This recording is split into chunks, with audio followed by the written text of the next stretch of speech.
Hello, movie nerds, and welcome back to Cinematic Sarcastic, a podcast that talks all things movies and television. I'm Natalie, and I'm your host. On today's episode, we are going to deviate a little bit. I've done one other episode covering something sort of similar, and there is probably going to be a recurring theme here if anybody remembers that last one.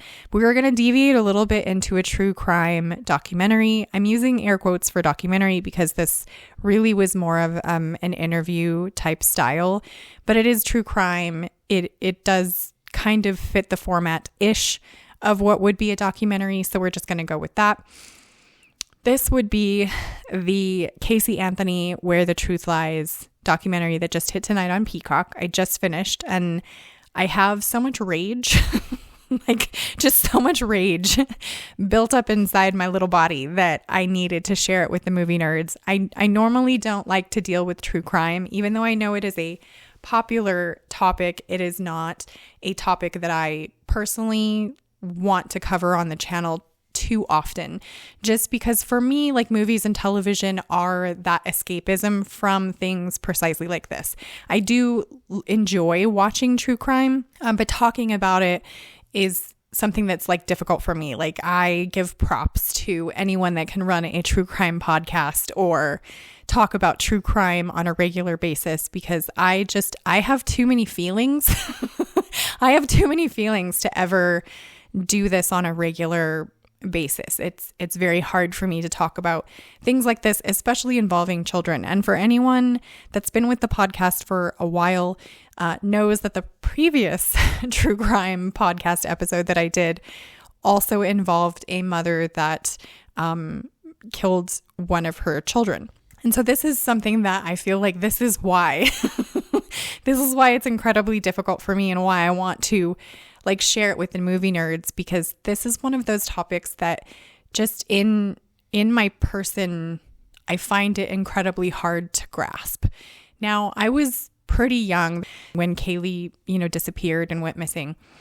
And I remember hearing the news coverage, and I don't think that at that time I really had formed much of an opinion, other than just thinking that it felt off, and it felt very fishy for this woman to be carrying on in the way that she was. And watching this Peacock interview with Casey Anthony, honestly, I will say, in a nutshell, the only word that I can think of off the top of my head is how gross this felt. How gross it felt to sit and watch her, and how gross it made me feel that the Peacock network very clearly had a narrative, not to make it look like, something had happened and she was somehow involved, but, it got carried away, or, whatever the case may be. This was 100% a narrative of making her look innocent. It was heavily stacked with people that would talk for her on her behalf, and in a way that would paint her in a positive light. I think there were very few people that were used on the prosecution side. None of the prosecuting lawyers were involved in this documentary, but Casey's entire defense team was. I think one or two police officers were interviewed, but it was a very small fraction of the overall 3 hours of this documentary in comparison to the people that were speaking on her behalf. And I get it, with any sort of documentary, typically there is always a narrative, but I would have been more open-minded, or I would have come at it from a different headspace if it had been a non-bias interview. Interviewing her and the people around her that believe that she's innocent, and equally interviewing people that believe that she was guilty, and letting the audience decide what they wanted to decide, whether they wanted to move forward and continue to believe that she was guilty, or see her point of view and recognize that perhaps she was innocent. I would have appreciated that and respected that. But when you bring an interview where a baby girl lost her life And the only one that 100% without a doubt in my mind knows exactly what happened to that baby girl sits and does a 3-hour interview talking about how she's completely innocent. She has no idea what happened. She points the finger at every single person but her. And I recognize that there are a couple of moments in here where she appears to take accountability for some of the stuff that she has done. She comes forward and openly admits that she lied to the police about everything in the time that she was being interrogated, that she did steal checks and write bad checks from stealing a friend's checkbook, that she for a month went around and was pretending that everything was okay when her baby girl was missing. And every single time that she appears to take accountability, it's followed up with a but sentence. Yes, I lied to the police, but my father made me do it. Yes, I stole checks, but my father was doing shady things in his marriage, and therefore I felt it was okay to steal from other people. She never fully takes accountability for her own actions and says, these are the things that I have done. They were wrong. I've gone to therapy. I've learned my lessons. I'm a changed person. 3 hours. 3 hours. And there was not one single time that this woman took any accountability. And the story that she paints of what happened to her daughter is it makes no sense. Like, there were so many times in this documentary that the only thing that could come out of my mouth was, make it make sense. It doesn't make sense. She would say something like, oh, my baby girl was, sorry, I'm going to just, spoilers. This is, uncomfortable stuff. If you are triggered at all with any of this sort of thing, skip this episode, you guys. Definitely not worth it to have to listen to. But she talked to this point where she saw her father holding what I would imagine is a lifeless body of her baby girl, Kaylee. And that her baby girl had been pulled out of the pool at their home, and that he took off with her daughter. And that she doesn't know what happened to her daughter after that. I need you to explain to me. And I am not a mother, but I have wanted to be a mother for as long as I can possibly remember. So maybe that's why these are the most triggering episodes for me, that I have the most difficult time watching documentaries or watching scenarios where mothers justify hurting their children. It blows my mind because I cannot conceive of a reality where that is the case. I cannot conceive of wanting to cause harm to your own child, or in knowing that harm has come to your child, in any way defending that you did not do anything. She is sitting in this interview and saying that she watched her dad leave with her daughter's body and she doesn't know what happened, and that she carried on with life as normal for a month because her daddy told her to. What mother does that? At one point she breaks down and she's, adamantly angry. Why didn't he just call 911? Well, honey, you were there and that's your baby girl. Why didn't you call 911? Why wouldn't you call 911? Why wouldn't you at any point, at any time during this entire scenario, tell police, this is what happened. I've been told to keep quiet and I need help. Why would you not? It doesn't make sense. And even if you are terrified, because I understand, and I have definitely been in situations where I have been afraid of another human being to the point of not even wanting to step up and say anything about anything. I've been in domestic violence situations. I have been in abusive situations and manipulative situations. I have definitely been through trauma in my life, and I understand not wanting to come forward and say something because you are afraid of what someone else is going to do to you. But at no point can I fathom being so worried about your own life that you then would not worry so much about that of your own child. I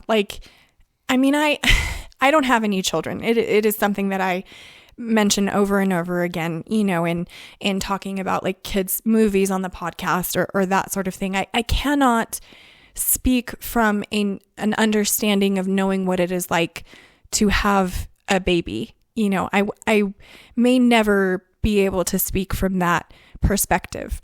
I can only speak to what I know in myself, that, I already, treat other people sometimes to my own detriment better than I treat myself.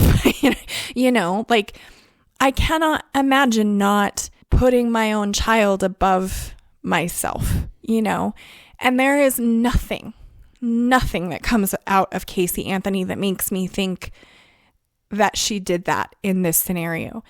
Do I think that she was a great mom? Maybe. I don't know. Everyone around her says that she was a really great mom. I wasn't there. I didn't know her personally. She could have been an amazing mom. Do I think that she had intention of hurting her kid? Maybe not. Maybe not.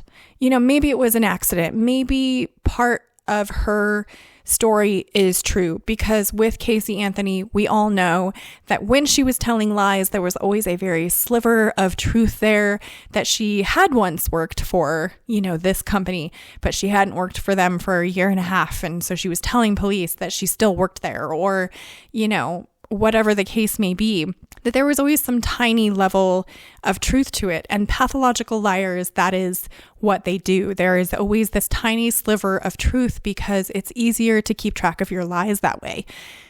So do I believe that it's possible that Kaylee found her way outside when her mother was not paying attention? She mentioned something in the documentary about laying down to take a nap because she was tired. Is it possible then that Kaylee got out and got into the pool on her own and drowned, and that when she found her, she freaked out? Absolutely. Absolutely, that is possible. But that is still on you. Even if it is an accident, that is you have responsibility. And the fact that she is not even able to put any responsibility on herself for what may or may not have happened to her daughter speaks volumes to me about who she is as a person. And it fills me with so much rage that I'm even having a hard time like putting my thoughts into sentences, because it makes me so angry to think that anyone could still, 10 years after the fact, not be able to even on a minute level say, I was not with her. I was not paying attention. Like there was another true crime, something that I was watching. I like to watch, like I Survived stories or true crime stories, things like that.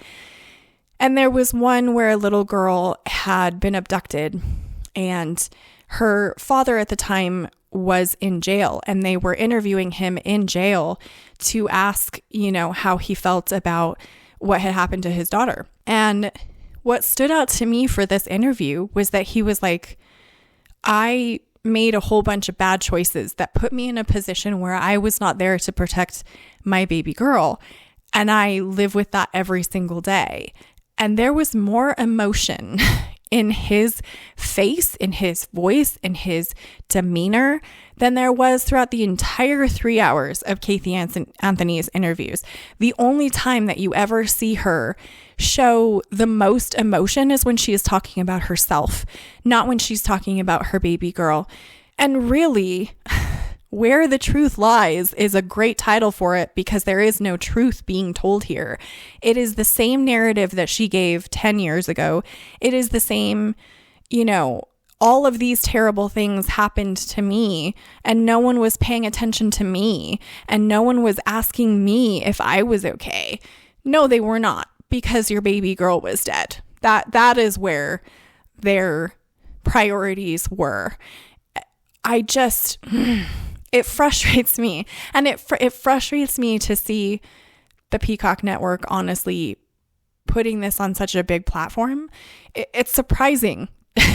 It's surprising to me considering how many people just believed that she was guilty back in the day.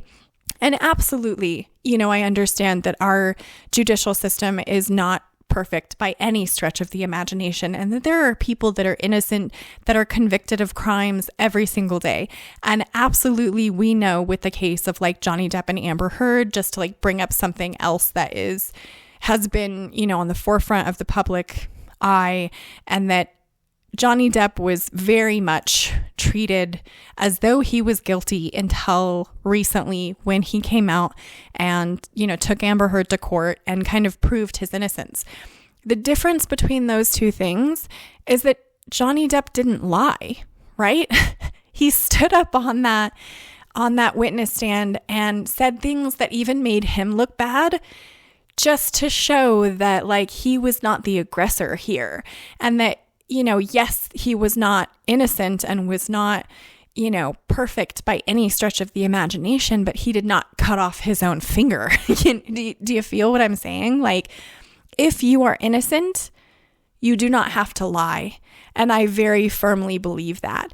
And the fact that she spun lie after lie after lie after lie after lie, going through the entire thing, and that even now there is not any truth to what she's saying or any accountability being taken by her for what happened to her daughter, it's gross. And I said that at the beginning of the episode. It's gross. It feels gross. And I don't believe her. I just don't. And I know that this one is probably going to get a lot of plays. Casey Anthony was very popular back in the day. I am sure that people are going to absolutely love watching this documentary.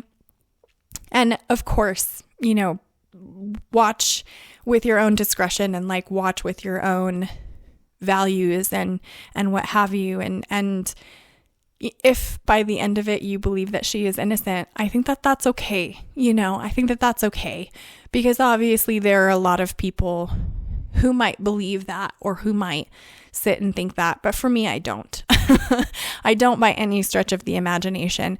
And I understand how manipulative people can portray themselves and can look very much like they are a great person to people that don't really know who they are. And the fact that she's willing to tell some kind of a story about what happened to Kaylee for an interview, which I have no doubt she's getting paid for, but she never told her defense team, who was fighting on her behalf, any of this. Why? Why would you not? Why would those be not the first people that you would tell? Hey, this is exactly what happened. This is what I saw. This is what I experienced. This is who I know was the last person to have her. Why would that not be the people? I don't understand. If you are innocent, you do not have to lie. And that is just how it is. You don't. It's not necessary. Innocent people don't lie. I mean, and I get it. People lie all the time. There are white lies. But with something as major as this, with something as major as your little girl is gone, you don't have to lie. You don't have to lie. You can tell the truth. You can tell the truth. And I don't feel that she is in any stretch of the imagination. So I am sorry that this episode is so long. I needed to get this out. I knew the movie nerds would understand. So those are my thoughts on Casey Anthony, Where the Truth Lies. I would love to know your thoughts if you've sat down and watched this documentary. Please subscribe if you want to join the movie nerd family, and I hope to see you in the next episode.